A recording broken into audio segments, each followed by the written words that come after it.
tangkalna kurang lebet kana neraka mah syahwat.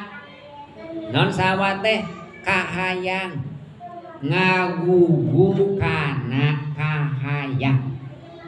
Jadi lebetna urang ka surga kana neraka teh kulantaran urang ngalajur kana syahwat. Non syahwat teh kahayang. Kahayang hiji kahayang masalah dunia. Dua kahayang masalah jabatan. Tilu kahayang masalah gaduh jodoh. Itu nya kahayang itu teh.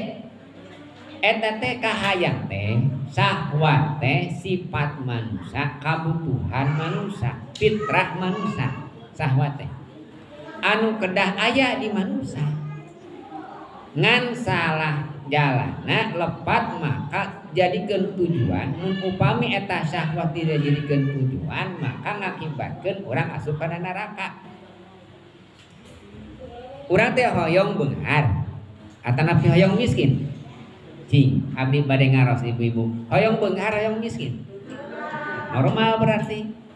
Tapi diktandikeun beunghar miskin. Miskin keneh abdi mah can beunghar-beunghar tiba heula. Koreh-koreh sok hirup teh. Adi ngadoa sok beunghar hayang miskin. Dah hayang beunghar jami teh jangan doa hayang miskin. Tah eta teh kahayang anu aya dina diri urang teh di mana urang ditakdirkeun beunghar.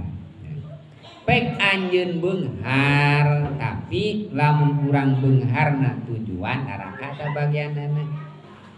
Tapi mun teh mah Gusti abdi teh mun teh mah ditakdirkeun gaduh artos Gusti dibeungharkeun kursalira abdi teh gaduh artos triliunan Gusti. Tujuan abdi mah gaduh artos teh abdi teh hayang ngadamel masjid anu agreng gitu. Abdi mah tujuan lamun beunghar teh Gusti hayang ngadamel pasantren. Abdi mah lamun beunghar teh Gusti rek nyantuni fakir miskin. Rek masihan pekerjaan perkara fakir miskin. Abdi rek nyakolahkeun rek masihan pendidikan kaya tim piatu. Nah, eta lamun kitu tujuanna harta atanapi ridho Allah. Ridho Allah. Beungharna kenging teu? Kenging. Haram teu? Henteu. Gaduh pahala teu? Gaduh pahala. Non margi tujuanna lain beunghar, tujuanna tadi ridho Allah kadinya. Pek anjeun beunghar ngan kade ulah salah tujuan. Ngan eta kabeungharan jeung kamiskinan teh lain ka hoyong urang eta teh. Eta teh tos takdir qada ti Gusti.